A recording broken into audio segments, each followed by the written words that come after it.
ये जो बहुत सारे हमारे हिंदूवादी ताकतें और संगठन एक मूर्खता की बात बार बार कर रहे हैं, मैं कह रहा हूं कि ये वो वक्त है जब सच बोलो। इस वक्त झूठ बोलने की कोई जरूरत नहीं है, कोई जरूरत नहीं है। कि देखिए, कुछ लोग मुसलमानों को बहका रहे हैं। किन्हें बहका रहे हैं? जो तो शुरू से उनका उत्पत्ति बहके हुए में हुई है, और हम उनकी शरारत, उनकी मक्कारी, उनकी मुनाफकत और उनके झूठ और फरेब को हम उस पर चादर चढ़ाने का काम कर रहे हैं। सड़क पे जो मोची है, जो पंचर जोड़ रहा है, जो सब्जी बेच रहा है, उसको पता है सीरिया में क्या हो रहा है, उसको पता है अजरबैजान में क्या हो रहा है। उसको यह नहीं पता कि मोदी जो बिल लेके आया है उससे उसका कोई लेना देना नहीं। उसको सब कुछ पता है। उसको यह पता है कि अगर मैंने आज रिएक्ट नहीं किया तो 370 निकाह हलाला, राम मंदिर, यह सिलसिला रुकेगा नहीं। इससे पहले कि स्थिति वहां जाए जहां हमसे लोग पूछें कि शरिया नहीं है अब इस मुल्क में, अब सरिया है, इससे पहले इस देश में बवाल खड़ा कर दो और ऐसा खेल करो कि अरे साहब, उस असदुद्दीन बहका रहा है इसलिए मुसलमान बहक रहे हैं। अरे वाह, कमाल के मुसलमान है। अच्छी बात पे तो कभी बहके नहीं है। हम तो 70 सालों से सेकुलरिज्म के फ्रॉड, और इस वक्त भारत के प्रधानमंत्री ने एक वर्ड इन्हीं के लिए जोड़ा है बेचारों के। नहीं तो उनका नारा था सबका साथ सबका विकास, उन्होंने जोड़ा इनके लिए कि सबका विश्वास। यह समझ में नहीं आ रहा है कि देश का प्रधानमंत्री सबका विश्वास की बात कर रहा है, हमें मकान भी दे रहा है, हमारे साथ डिस्क्रिमिनेशन भी नहीं हो रहा है, हमें स्कॉलरशिप दे रहा है, हमारे आईएएस पीसीएस बन रहे हैं, उसके बावजूद भी कहते हैं नहीं नहीं नहीं, ये हमें ऐसी जहर की मीठी गोली दे रहा है कि हम कब मरेंगे हमें पता ही नहीं चलेगा। लिहाजा वो ऐसा बवाल खड़ा करना चाहते हैं। उनके लीडरान तो वही कर रहे हैं जो 1947 में कर रहे थे, कोई नई बात नहीं कर रहे। हमको गलतफहमी हो सकती है। उन्होंने दुकानें खोल रखी हैं कि बसपा का मुसलमान क्या कहेगा, सपा का क्या कहेगा, और जेडीयू का क्या कहेगा, और कम्युनिस्ट पार्टी का क्या कहेगा, लेकिन एक एजेंडे पे या तो सब साइलेंट हो जाएंगे या टारगेट एक होगा। कंफ्यूजन मेरे और आपके अंदर है। हम बार बार समझते हैं ये लिबरल है, ये नॉन लिबरल है, ये गलतफहमी का शिकार है। कुछ लिबरल के नाम पे गवर्नर बने हैं, मेरे सीनियर हैं, मुझसे ज्यादा उनकी नस को कोई नहीं जानता, उनकी सियासत बहुत पास से देखी है मैंने। ये वक्ती जरूरत है कि अगर आंधी आ गई है तो थोड़ी देर के लिए ऐसे हो जाओ कि आंधी निकल जाए, निकल जाएगी फिर हम खड़े हो जाएंगे। कुछ लोगों ने कंप्रोमाइज इसलिए कर लिया है कि वो आंधी के निकलने का इंतजार कर रहे हैं। वो बदले नहीं है कि उनके अंदर कोई ऐसा मसीहा पैदा हो गया है कि कल वो पूरे देश में बताएंगे कि देखिए साहब, ये सरकार तो आपका बहुत भला कर रही है। उनको मालूम है कि अगर हमने ये मान लिया कि ये सरकार भला कर रही है तो हमारी राजनीति और हमारा मिशन और एजेंडा ही समाप्त हो जाएगा। उसको जिंदा रखना है। तो ये जो सारे धर्म बराबर हैं, उसमें आपने नुकसान किया, उनका फायदा हुआ।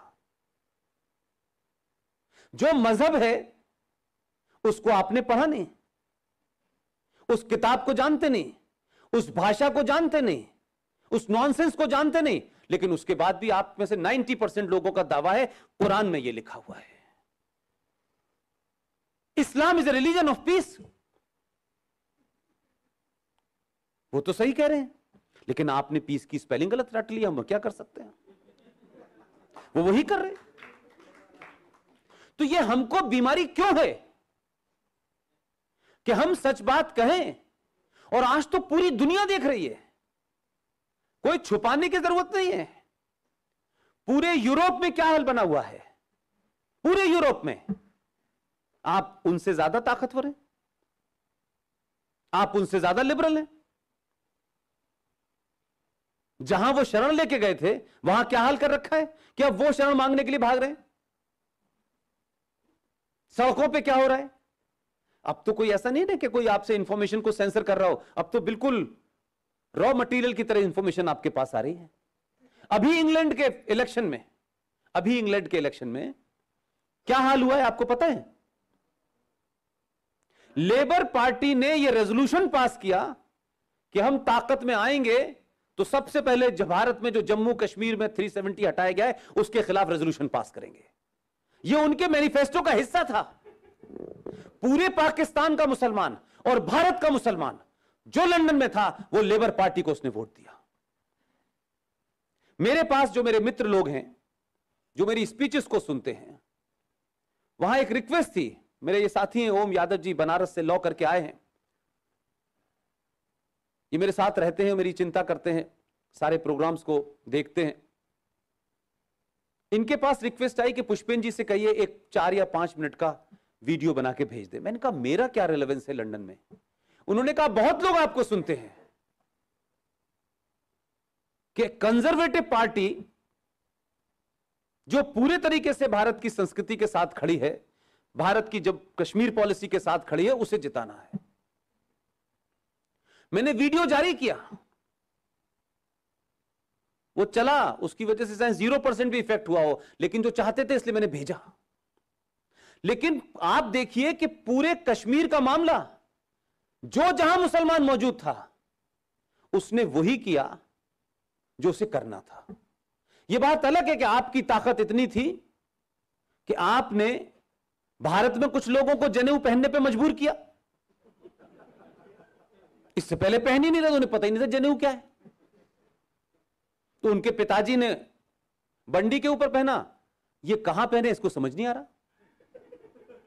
और वहां क्या किया, वो जो पार्टी थी जो कंजर्वेटिव जीती है उसमें आपने अपनी ताकत पूरी दिखाई। उसने अपने चुनाव प्रचार का आरंभ ही मंदिर से किया। जगह जगह मंदिर गया वो। तो आप यहां बैठे हुए भी अपनी ताकत का कैसे इस्तेमाल करें, यह हुनर आपको आना चाहिए। जरूरी नहीं है कि जो लोग आज सड़कों पे खड़े होकर के पत्थर चला रहे हैं और भारत की माइट को चुनौती दे रहे हैं, आप भी पत्थर चलाएं, यह मैंने कभी नहीं कहा। लेकिन जिस हिंदुत्व की हम चिंता करते हैं, जिस हिंदू राष्ट्र की बार बार हम कभी कभी बात करने लगते हैं, कभी 5 मिनट शांति से अपने घर में बैठ करके सोचिएगा कि आप हिंदू हैं, और आपको यह लगे मैं हिंदू हूं तो मैं बात आपकी मानने को तैयार हूं। आप हिंदू भी नहीं हैं, आप हिंदू होने का ढोंग कर रहे हैं। आपको लगता है दूध में यूरिया मिलाओ, मसालों में मिलावट करो, गेहूं में मिलावट करो, आटे में मिलावट करो, इस देश की किताब सब कुछ में मिलावट करो, लेकिन मैं हिंदू हूं।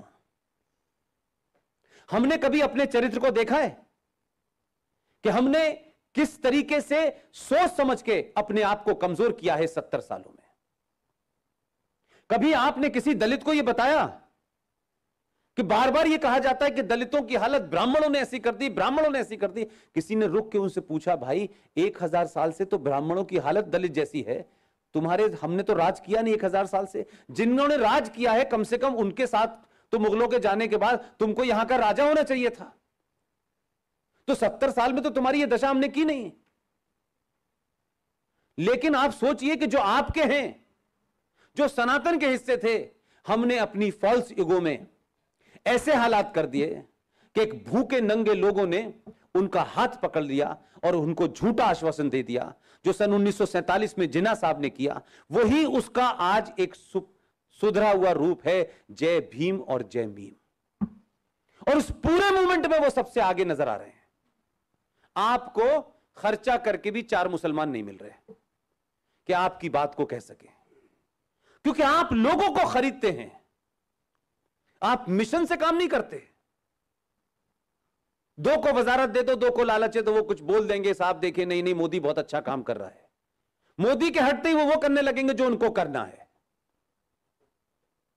तो आपने जमीन पे काम नहीं किया। और 1984 की घटना ने, जो किसी राजनीतिक दल के कारण हुई थी, क्या कभी आपने, समाज ने यह सोचा कि अगर कुछ लोगों ने गलती की तो समाज को नहीं भुगतना चाहिए?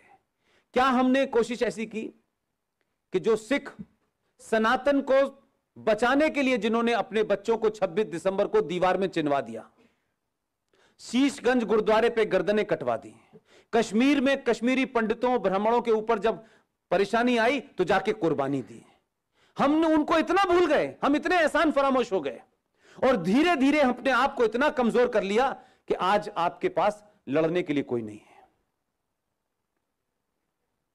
आपने तय कर दिया है कि आपको बचाने के लिए पुलिस है, आपकी सत्ता में बैठने के लिए मोदी और अमित शाह हैं। आप खुद क्या हैं? आपने कभी अपनी कुर्बानी देने की सोची?